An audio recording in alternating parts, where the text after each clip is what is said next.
Bonjour, bienvenue sur ma chaîne. Je vais vous parler d'un étui, mais tout d'abord présenter ce couteau qui a été fait par un gars qui débute dans la coutellerie, d'après ce que j'ai pu comprendre, hein. Désolé si vous entendez en bruit de fond, il y a une pelleteuse qui fait la démolition. Donc voilà, au cas où on se demanderait ce qui se passe, si la maison serait démolie ou pas. Donc voilà, cette personne a fait ce couteau, je trouve qu'il est vraiment chouette. Une belle forme, je pourrais dire qu'il est assez lourd. Ah, voilà quoi, ça c'est le couteau. Et donc l'ami Philippe m'avait demandé si je pouvais lui faire un étui pour ce couteau. Vu que c'est un couteau d'artisan entre guillemets, du coup je me suis dit voilà. Donc c'est un étui qui sera porté, donc la ceinture passera de ce côté-ci. Ça c'est le port pour un droitier, mais à l'horizontale, donc à l'arrière, dans le dos. Donc ça a été prévu pour, mais en même temps, donc c'est pour ça d'ailleurs qu'il y a les initiales. Entre parenthèses, c'est le signe grec, l'alphabet grec, le signe phi, PHI, et ça c'est la lettre du nom de l'ami en fait. Donc voilà, pour les initiales. Et ça a été fait dans l'autre sens parce que il pensait aussi le mettre en port vertical, droitier bien entendu. Donc voilà. Alors pour les petites informations, c'est du cuir tannage végétal, donc c'est une teinte marron, brun bison. Pour le vernis, c'est un vernis fixateur, j'ai utilisé le super chine, parce qu'il y a aussi le satin chine qui est plus mat, donc là il est un peu bruyant. Ce sont des pressions fortes en laiton vieilli. Après bon forcément du fait que je dois du fait qu'il va être porté en vertical, il y aura cette partie-ci, et là la partie elle s'enlève, hein. Donc comme ça, j'expliquerai par la suite. Et donc pour l'ami Philippe, simplement quand il va être mis dedans, pardon, je commence déjà à faire n'importe quoi, je mets à l'envers. Donc voilà, moi je préconise d'appuyer légèrement dessus pour le glisser, voilà, tout simplement. Et puis ensuite, d'ailleurs j'ai mis une protection qu'on peut voir, pour éviter que les pressions frottent sur le cuir et que ça abîme le lettrage quand il aura dans le dos, parce que sinon ça va se voir. Donc voilà, ça c'est pour le port vertical. Donc alors j'ai mis le logo aussi, hein, sur l'autre partie aussi. Par contre je ne l'ai pas mis sur l'étui parce que comme il va être porté des deux côtés, je voudrais pas que ce soit disgracieux, hein. J'ai pas honte de mon logo, mais voilà, c'est plus sympa quand il y a les initiales et puis rien d'autre, tout simplement.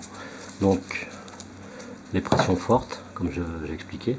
Pour l'anneau d'Es, donc c'est ce fameux anneau en forme de D qui fait 39 pour un passant de 39 mm, donc en intérieur.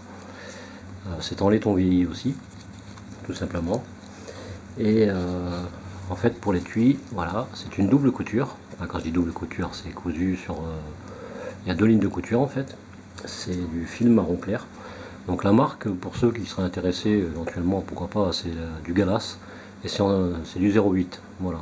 Après bon, forcément la petite finition, j'ai voulu quelque chose de sympa, et garder en même temps les épaisseurs de cuir, de façon à ce que ça se voit, que ça fasse pas plastique, tout simplement. Là c'est pas des défauts, hein. Là c'est des défauts d'origine du cuir, c'est pas abîmé, hein, tout simplement. Il faut savoir que les bêtes elles se griffent, elles se blessent, tout comme nous. Et comme les femmes enceintes, hein, quand elles ont des vergetures, il faut savoir que les animaux c'est pareil. Il y a des plis sur la peau. Donc voilà. Au cas où certains se poseraient la question. Donc je disais que éventuellement le passant ceinture s'enlève. Donc il y aura possibilité qu'un mousqueton de pouvoir l'accrocher au sac à dos, bretelle devant ou derrière, enfin où on veut. Donc ça c'est une autre possibilité.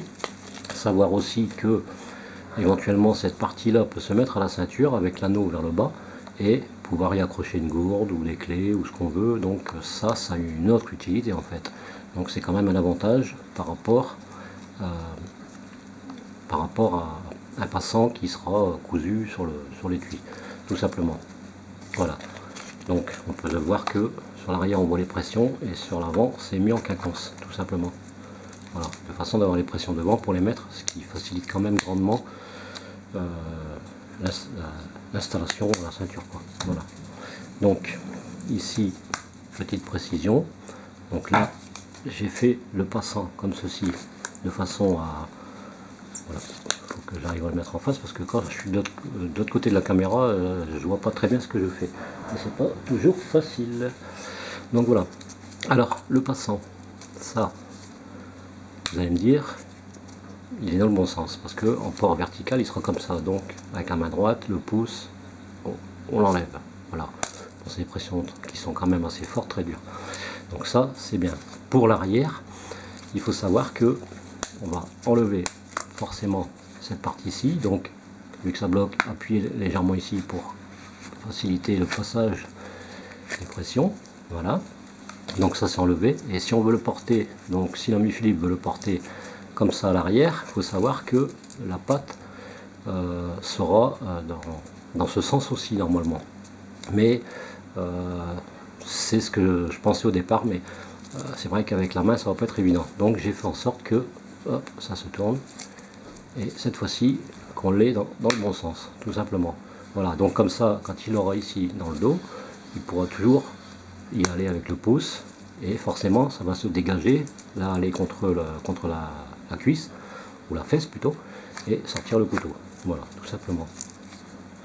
Et si on veut le remettre en port vertical, il suffit de la tourner, et puis voilà. Donc c'est un passant de sécurité qui est amovible, tout simplement.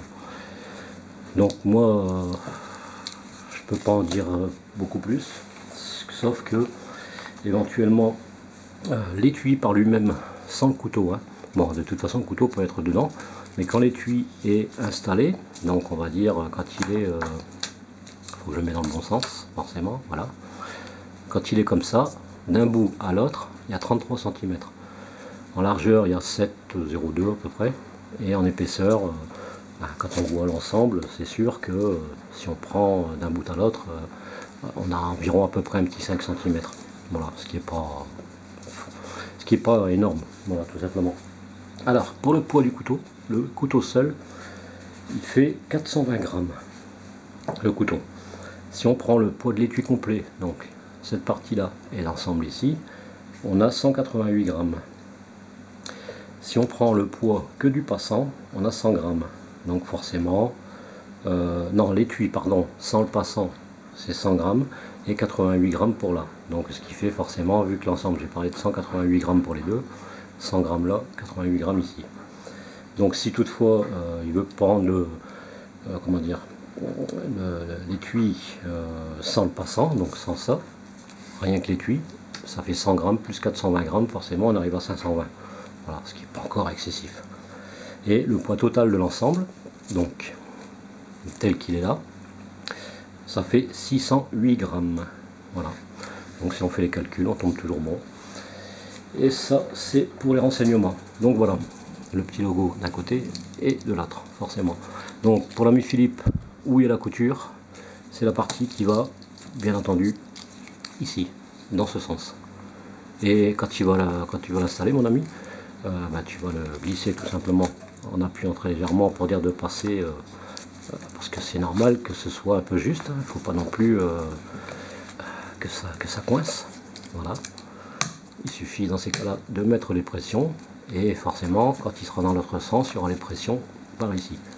Tout simplement pour le mettre à la ceinture, ce sera beaucoup plus facile. Il n'y a pas de passe en sécurité parce que ça sert à rien du fait que il n'est pas cousu. Voilà, c'est comme tu le voulais.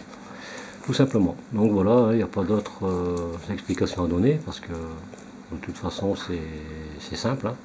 Après, bon, il suffira de comprendre un petit peu le fonctionnement. Donc voilà, j'espère que cet étui te plaira. N'hésite pas à m'appeler pour donner quelques petits détails, ton ressenti, etc. Enfin voilà, ça fera toujours plaisir. Hein, je fais que très rarement maintenant des étuis, je fais ça que pour des amis, des copains, voilà. C'est juste pour leur rendre service. Et j'espère que tu en profiteras bien et que tu seras content de l'avoir et qu'il te sera fort utile, et surtout que tu l'apprécieras beaucoup. Voilà.